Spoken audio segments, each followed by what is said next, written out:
Welcome again, my Nigerian brothers and sisters. Good evening from here. As always, this is your host, Mark Johnson.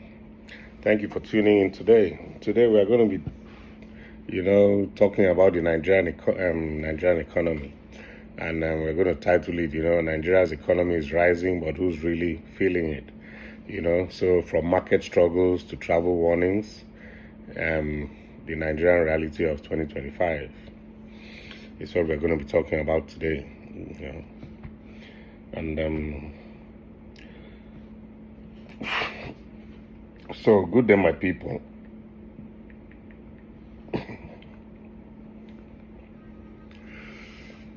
Welcome to Naija Gist 2027 and beyond, the space where we speak our minds unfiltered and unapologetic, Today we are talking about Nigeria's so-called economic growth. The numbers look good on paper, but the streets tell another story. That's what I want us to discuss today. We'll also touch briefly on the new UK travel advisory that has listed about 20 Nigerian states as unsafe for travel. So we're going to break all this down. And before we delve into it, I want to thank you all for your comments and your likes, on our previous videos.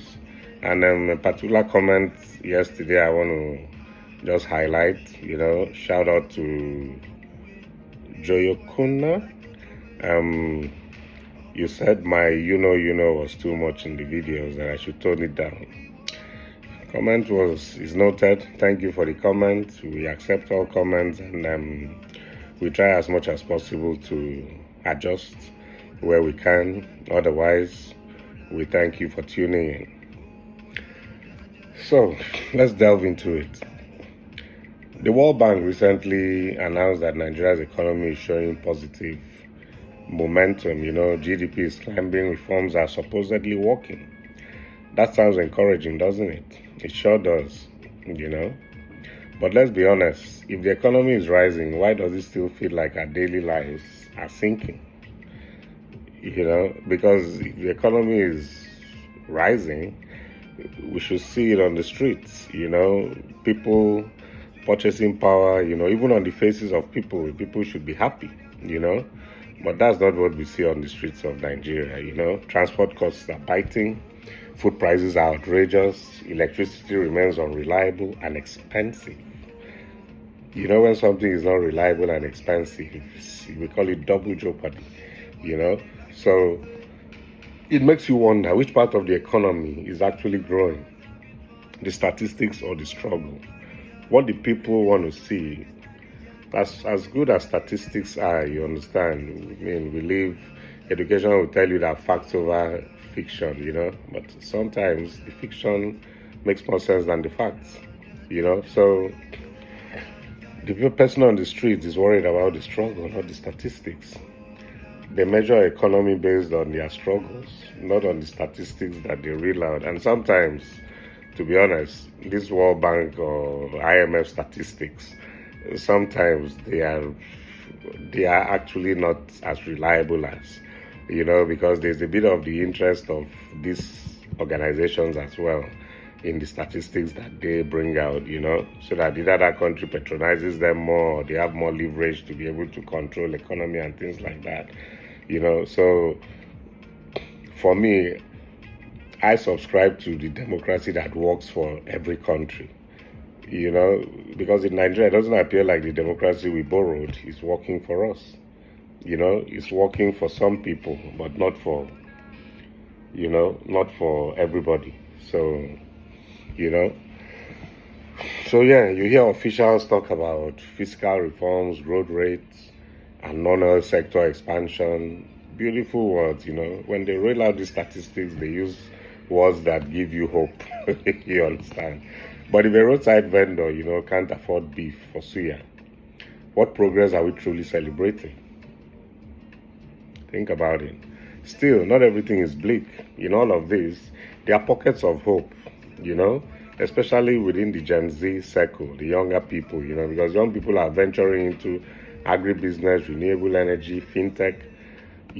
These are small sparks that are lighting the dark spaces in Nigeria, what these young people are doing, bypassing what government can do for them and finding their own feet, you know, with their own ideas, their own drive and all that. So those are the, bright flashbacks in our country. But the real question remains, when will that growth reach the average Nigerian household? That is what I want us to really talk about. When the government comes out and talk about the economy, the World Bank comes and talk about statistics, GDP growing and all that, how does it trickle down? When you go to the market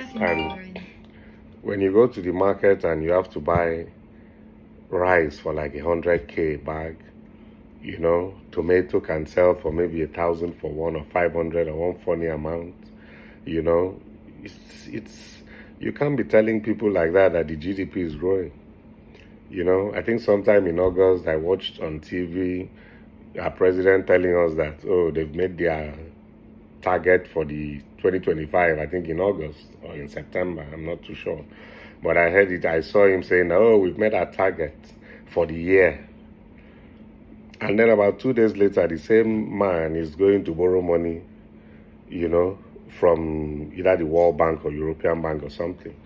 So you begin to wonder, are these things true or are they gimmicks? We are Nigerians and we know what our government have been doing to us, from way back, But, so for me, the economy is not improving. I mean, I know it will take time for certain things to come out, but when the government says that things are improving, people on the streets are the yardstick, for us to measure that improvement, not the statistics of World Bank. That is my own opinion. I don't know what you guys think, but let's hear what you have to say in the comment section with regards to that. And then moving on, we're also going to talk about, the United Kingdom's warning, about traveling to about 20 states in Nigeria. So if the UK can't come, who can stay? The United Kingdom has warned, citizens against traveling to about 21 states, citing insecurity, kidnapping, and unrest. These are things that have been living with us. Kidnapping, unrest, these things have been there for years.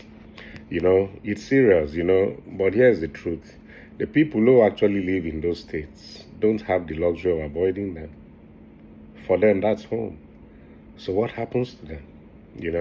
Insecurity is not just safety concern, it's also an economic one. I keep on saying, and I'm yet to see anyone who's going to prove me wrong or change, my mindset about this. The insecurity in Nigeria is economically driven. I think the politicians are pushing it. I think certain individuals, certain interests are benefiting from this insecurity, so much so that it has now become, like when we found oil in Nigeria, you understand? It has now become a booming business that, stopping it is going to mean moving the establishment, So that's what I think, So investors hesitate, tourism suffers, families relocate. Can't imagine the amount of people who relocated out of Nigeria because of insecurity. I mean, there was a case of a doctor that was traveling from, I think she was traveling from Kaduna to Abuja to catch a flight to relocate to London or somewhere, when the train was attacked by the bandits, headsmen, whoever they were, terrorists, and she was one of the casualties. So you see, Nigeria can happen to you at any time, and all these insecurity problems, I believe they are government related, and yet Nigerians continue to endure, because as Nigerians, we automatically are resilient, it's by force, it's not more by choice, we are resourceful, we are determined. So when we see these things, the kind of spirits that Nigerians have, I don't know. I was talking to a friend some time back and he was telling me that if Nigeria is like this, he wonders what hell will be like. I was like, well, I haven't been there before, so I don't know, So, but the kind of things that we put up with in Nigeria, I don't know how many countries, can survive putting up with those things. you know. And in all of this, honestly, I do not even blame our leaders that much, because the leaders are also Nigerians. They are people like me and you, and they are enabled by people like us. Once a leader goes in there, he begins to have followers of people who will defend him for doing the wrong thing, you know, because of interests that those people have. You know, somebody told me that Nigerians only complain about the government because their own person is not there. Once their person goes in there, you know, they no longer, they now see it as connection, you know, because it benefits them. So we as a people, we need to change our own mindsets as well, you understand? Not just because when we go for elections, people don't come from Ghana or Togo or UK to, it is the same Nigerians that live in the same society. The people who sit down together and we talk about Nigeria and we complain. When they get in there, what happens? You know? So, and one thing is that strength never replaces safety, you know? Government must do more than acknowledge the problem. It must be decisive, it must act decisively to protect its citizens. You know, we keep on going back to government because, I mean, we don't have any other. What else do? We have a government. We always have to fall back to them to do what they have to do. You tax the people, you put them, you know, on a leash, beat them up, put them through so much rigor. The least you can do is to, you know, make life a little bit, you know, bearable for them. So these are the two you know, topics, you know, for today, you understand, you know, the GDP that they said is growing, and then the insecurity, you know. So possibly next time we are going to be talking about maybe election promises and all that, you know. But as we round up, you know, I just want to say, you know, so next time you hear that the economy is improving, what I want you to ask is improving for whom? Because until the market woman can afford to smile on her way home, these figures remain hollow, you know. That's what I think. So this is Naija Gist 2027 and beyond. Real talk, no sugarcoating, no spin. Drop your thoughts in the comments. Tell us how you are coping with the current economy, what's working and what's not. And then we can discuss it when we have a lot of likes and, you know, and comments. We are going to do a live to address it together. Thank you for tuning in, and enjoy your evening. Cheers.